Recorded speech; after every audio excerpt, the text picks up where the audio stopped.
In the heart of the untamed West, the truest battles are not fought with firearms, but within the silent canyons of the human soul. The sun beat down on the wreckage, a merciless eye in a vast, empty sky. Splintered wood of the wagons lay scattered like broken bones across the canyon floor. The silence was profound, broken only by the buzz of flies and the whisper of a hot wind through the sagebrush. Margaret lay beside an overturned carriage, the rough fabric of her dress stained with dust and blood. Her breath was a shallow flutter in her chest. The world was a blur of pain and shimmering heat. She was the last one, the sole witness to the brutal efficiency of the raiders, their faces obscured by dust and cruelty. The echo of their laughter seemed to hang in the air, a final, mocking testament to the slaughter. She closed her eyes, surrendering to the encroaching darkness. Nachi moved with the grace of a shadow, his moccasins making no sound on the rocky ground. He had followed the scent of smoke, a dark premonition coiling in his gut. The scene of devastation was a familiar scar on this land, but this felt different. It was too clean, too quiet, not the work of a desperate raiding party. He knelt, examining the tracks. Heavy boots, shod horses. Not his people. His eyes, sharp and discerning, swept over the carnage until they found her. A flicker of movement, a glint of pale hair against the red earth. He approached with caution, his hand resting on the knife at his belt. He saw the rise and fall of her chest. She was alive, a survivor in this field of death. Lifting her was a delicate task. She was light, fragile as a bird, and her body was limp with unconsciousness. Nachi adjusted her weight in his arms, his movements sure and steady despite the urgency he felt. Leaving her here was a death sentence.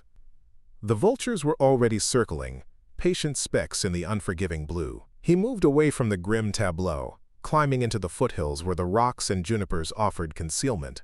The path was steep, known only to him.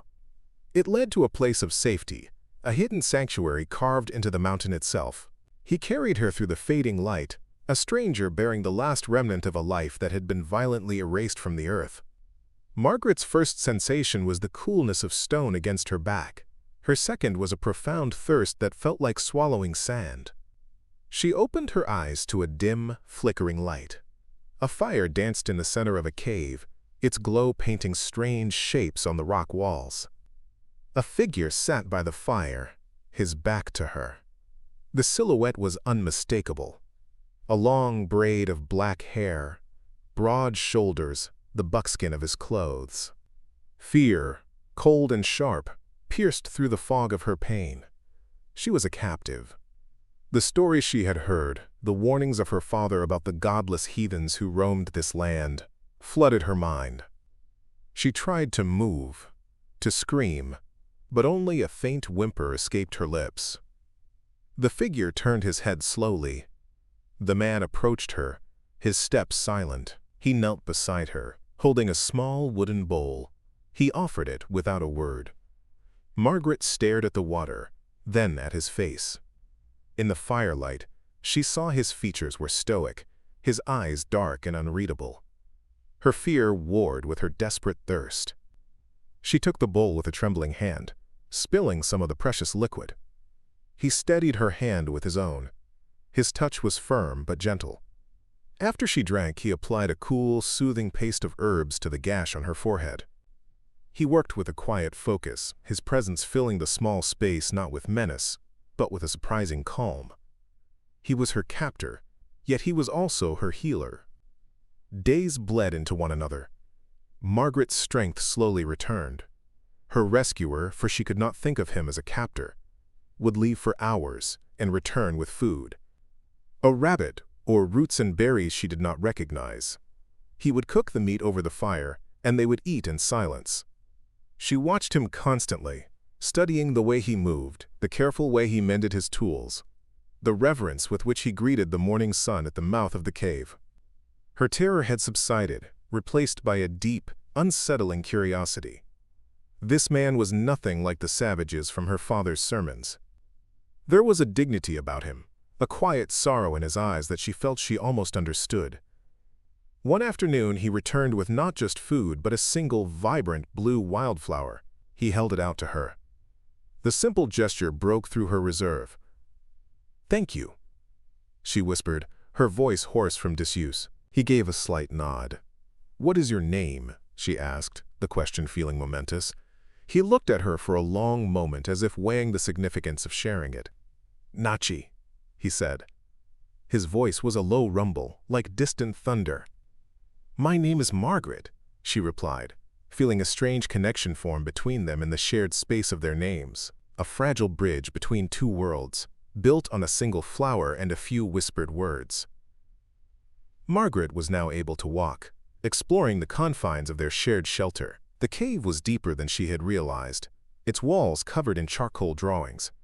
There were images of bison, of horses running like the wind, and of people.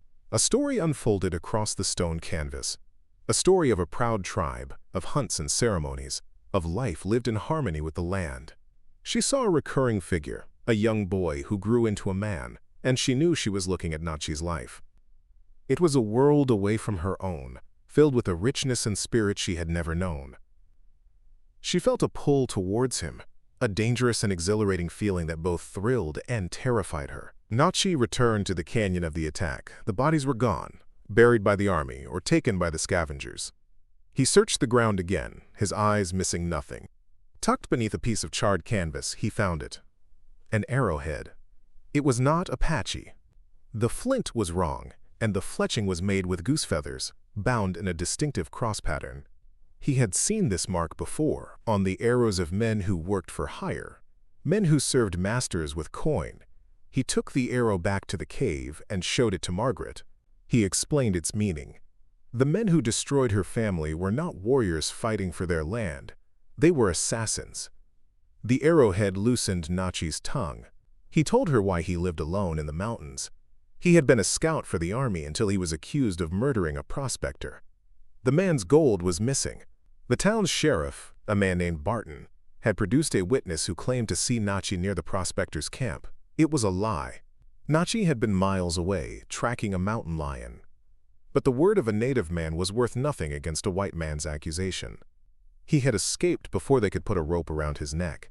He had been a fugitive ever since, a ghost in the mountains, his name a curse in the town of Silver Creek. Margaret listened, her heart aching for the injustice he had suffered.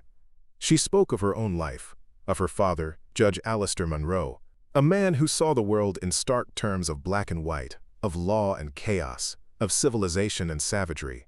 He was a good man, a just man, but his justice was rigid, unbending. He would never understand someone like Nachi. He would only see a killer. She confessed her fear, not just of the men who had attacked her, but of the world she was supposed to return to, a world that would condemn the man who had saved her life. In that shared moment of vulnerability, their hands found each other in the firelight. A new resolve hardened in Nachi's eyes. The arrowhead and the sheriff's name connected two tragedies, his and hers. He had to know more. He told Margaret he was going to scout the town of Silver Creek. He needed to see this Sheriff Barton, to understand the scope of his corruption. He told her to remain in the cave, to keep the fire low, to speak to no one. The risk was great, but the need for truth was greater. As he prepared to leave, Margaret pressed a small, silver locket into his hand. It held a tiny portrait of her mother. "For protection," she whispered. He closed his fingers around the cool metal, a silent promise to return. From a ridge overlooking Silver Creek, Nachi watched the town stir to life. It was a raw, ugly place, a scar of muddy streets and false-fronted buildings gouged into the landscape. He saw Sheriff Barton emerge from his office. The man was large, with a self-important strut and a cruel set to his mouth. Later, he saw Barton meet with another man behind the saloon. This man was lean and wolfish, with eyes that constantly scanned the street. Nachi recognized him, Elias Croft, a man known for doing dirty work for anyone who could pay his price. They spoke in low, conspiratorial tones, their heads close together. They were partners in something foul. Nachi crept closer, using the cover of a livery stable to get within earshot.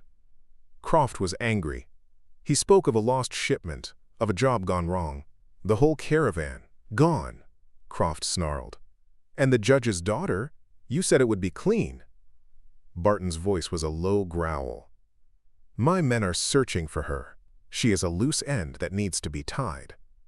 The words struck Nachi like a physical blow. They were talking about Margaret. The attack was not just a raid. It was a targeted assassination, and Margaret was the one target who had escaped. The shipment must have been contraband, hidden within the settlers' wagons. The pieces clicked into place with horrifying clarity.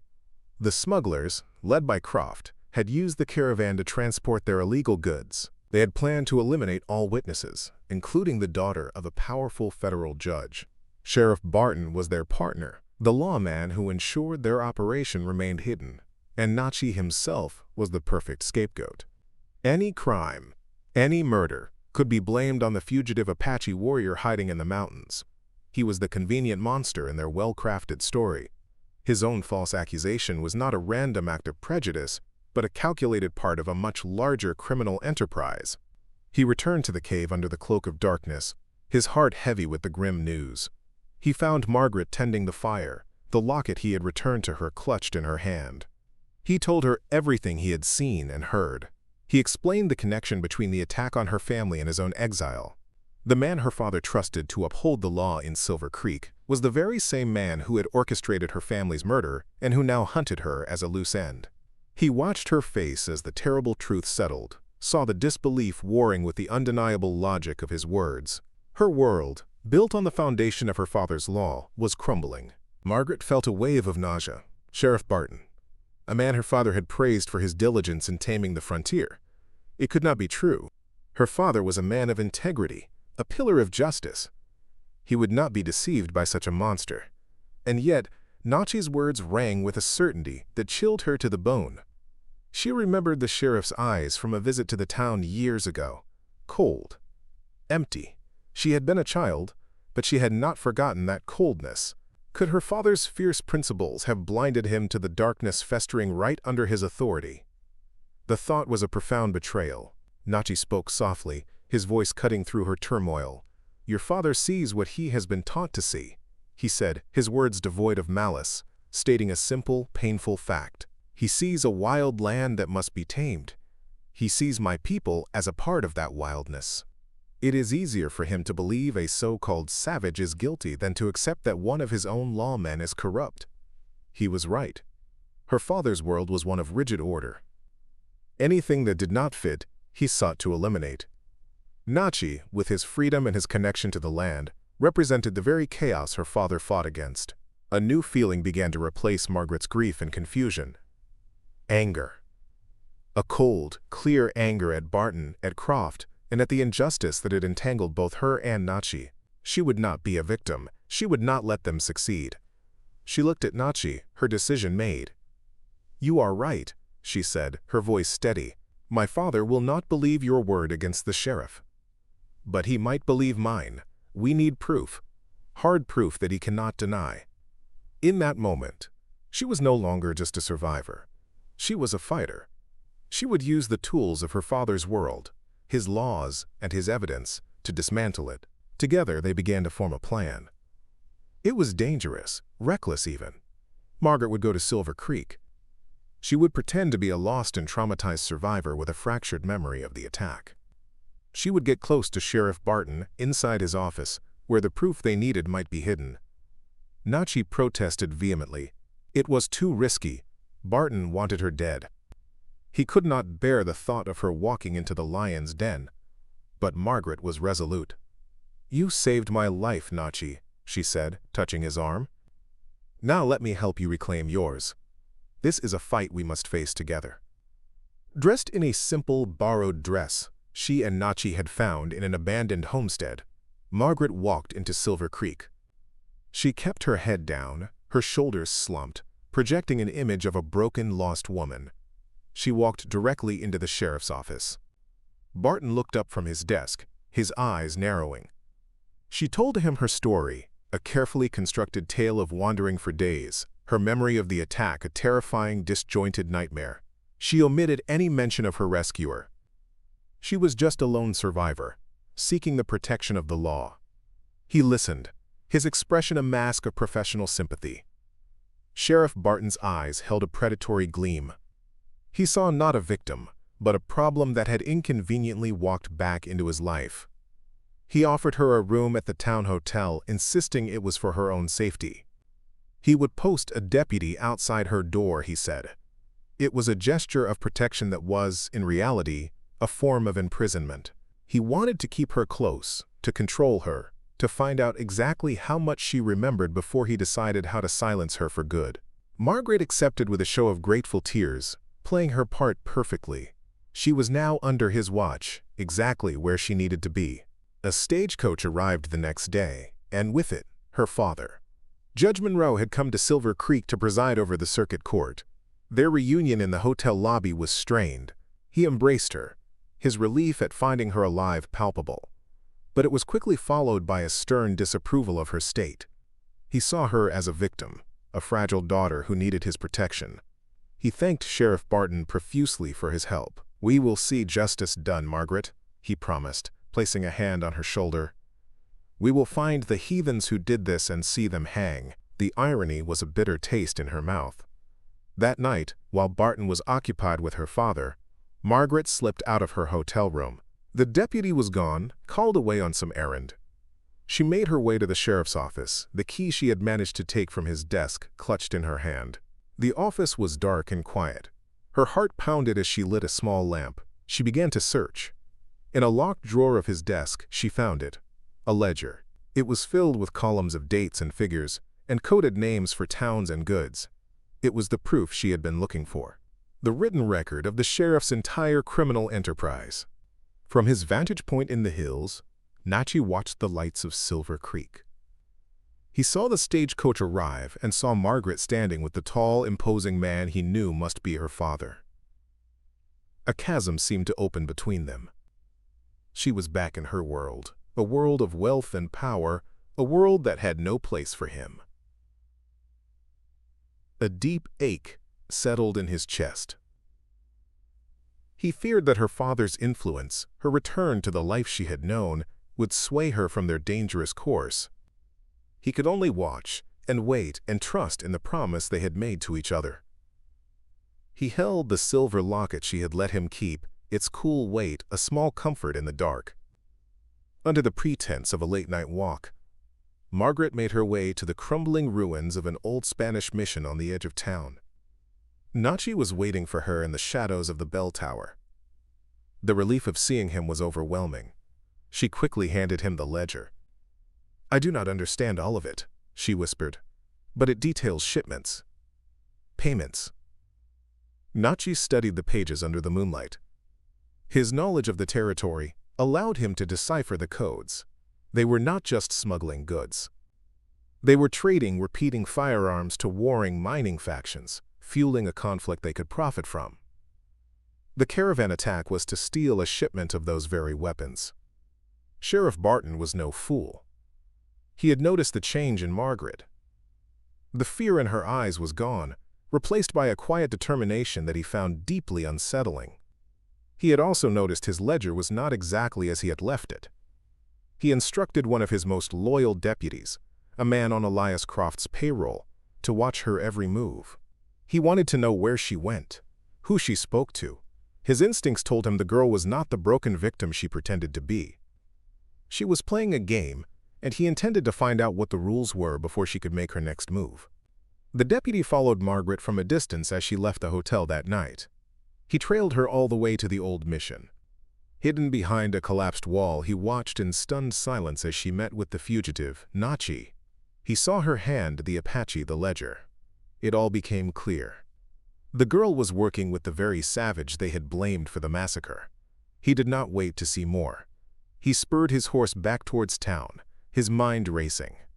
The sheriff had to be warned. The girl and her Indian lover had just signed their own death warrants. The ambush was swift and brutal. Barton and a dozen of his men surrounded the old mission just as Nachi was preparing to leave. The first volley of shots splintered the adobe walls around him. He returned fire with his bow, his arrows finding their marks with deadly accuracy.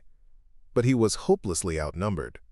He fought with the ferocity of a cornered wolf, trying to create a diversion so Margaret could escape. A bullet tore through his shoulder, sending him staggering back. Another grazed his temple. He fell to his knees as they swarmed him, the world dissolving into a vortex of pain and angry shouts. They dragged him into Silver Creek behind a horse, a rope around his neck. Sheriff Barton paraded his captive through the main street, a triumphant conqueror. "Here is your killer," he bellowed to the gathering crowd. "The savage who murdered the folks in the caravan. The murderer of Old Man Hemlock." The townspeople, their fears stoked by weeks of Barton's lies, erupted in a furious mob. They threw stones and insults, their faces twisted with hatred. Margaret watched from her hotel window, her hands pressed against the glass, her heart shattering into a million pieces. This was her fault. Judge Monroe wasted no time. With the killer captured, justice could be swift. He convened the court immediately. The trial would be held the next day. There was no need for a lengthy process. The evidence was overwhelming, the man's guilt self-evident. He saw the capture of Nachi as a validation of his worldview. The frontier was a battle between order and chaos, and he was the champion of order. He would make an example of this killer, a symbol of the law's unyielding power. He was blind to the fact that he was about to become a pawn in a much darker game. Margaret burst into her father's chambers, her composure gone. "You cannot do this," she cried. "He is an innocent man." She told him everything. About her rescue, about the sheriff's corruption, about the ledger. She pleaded with him to listen, to see the truth, but her father's mind was closed. "You are hysterical, Margaret," he said, his voice cold and dismissive. "Your ordeal has clouded your judgment. You have developed a perverse attachment to your captor. I will not hear another word of this fantasy. The trial will proceed. Justice will be served." He turned his back on her, the finality of his gesture like a door slamming shut. The courtroom was suffocatingly hot, packed with the citizens of Silver Creek, all eager to witness the final act of this tragedy. Judge Monroe sat at his bench, his face carved from granite, the very personification of impartial law. Sheriff Barton and his deputies stood near the door, radiating smug confidence. And in the defendant's box stood Nachi. He was wounded and chained, but he was not broken. He stood tall, his gaze fixed on some distant point beyond the stuffy room, his dignity a silent rebuke to the proceedings. Margaret sat in the front row, her hands clenched in her lap, feeling the weight of every hateful stare. Sheriff Barton was the first to take the stand. He wove a masterful tale of lies, his voice ringing with false sincerity. He described finding Nachi's tracks at the scene of the prospector's murder. He spoke of the Apache's reputation for violence. He painted a picture of a bloodthirsty savage who had escalated from a single murder to a full-blown massacre. He presented Nachi's capture at the mission as the final proof, claiming he had found the warrior there, plotting another raid. It was a compelling performance. The jury and the spectators hung on his every word. The prosecutor, a young and ambitious man eager to please the judge, built upon Barton's testimony. He called the witness from the original murder, a drunkard who eagerly repeated the lies he had been paid to tell. The case against Nachi was sealed. It was simple, it was believable, and it confirmed every prejudice held by the people in the room. The prosecutor rested his case with a flourish, confident of a swift conviction. Judge Monroe looked at the jury, then at Nachi. "Does the defense have anything to say?" he asked, his tone making it clear he expected nothing. A profound silence fell over the courtroom. Nachi remained silent, knowing his words were useless here. The judge prepared to deliver his instructions to the jury. This was the final moment. Margaret felt a surge of adrenaline, a clarity that burned away all her fear. She stood up, her movement drawing every eye in the room. Her voice, though not loud, cut through the silence with perfect precision. "I wish to testify for the defense." A collective gasp swept through the crowd. Judge Monroe stared at his daughter, his gavel frozen in his hand, his face a mask of pure, unadulterated fury. Margaret walked to the witness stand, her steps steady, her gaze unwavering. She did not look at her father. She looked at the jury, at the faces of the townspeople. She was sworn in, and she began to speak. Her voice was calm and clear as she recounted the true story of the attack. She described the raiders, their faces, their voices. Then she told them of her rescue, of the gentle care Nachi had given her, of the honor and dignity of the man they had condemned. She spoke of his innocence not as an opinion, but as a fact she had witnessed with her own eyes. A murmur of disbelief rippled through the courtroom. "The man responsible for the massacre is in this room," Margaret announced, her voice gaining strength. "But he is not the man in chains. It is the man who wears a badge of honor." She turned and pointed directly at a stunned Sheriff Barton. Then she produced the ledger. She had given it to a trusted, stable hand to hide, and he had returned it to her that morning. She presented it as evidence, explaining the coded entries revealing the entire gun-running scheme. "And the man who led the attack, the man who killed my family, is also here. His name is Elias Croft." She pointed to the back of the room where Croft stood, his face pale with shock. The courtroom exploded into chaos. Croft and his men, realizing the game was over, drew their firearms. Barton did the same, trying to take the judge hostage. But Margaret had planned for this. The stable hand had not just hidden the ledger, he had ridden for the nearest fort. At that moment, the courtroom doors burst open and a squad of federal marshals stormed in. Gunshots erupted. The marshals were disciplined and efficient. In the smoke-filled confusion, Croft was shot down and Barton was disarmed and subdued. The battle for Silver Creek was over in a matter of seconds.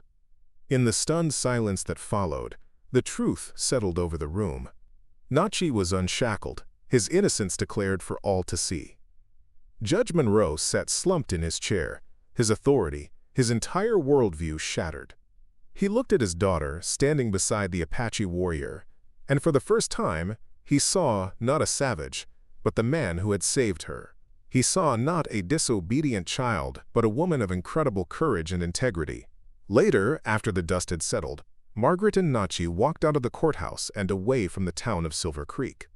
They walked towards the mountains, their future unwritten, their two worlds now one.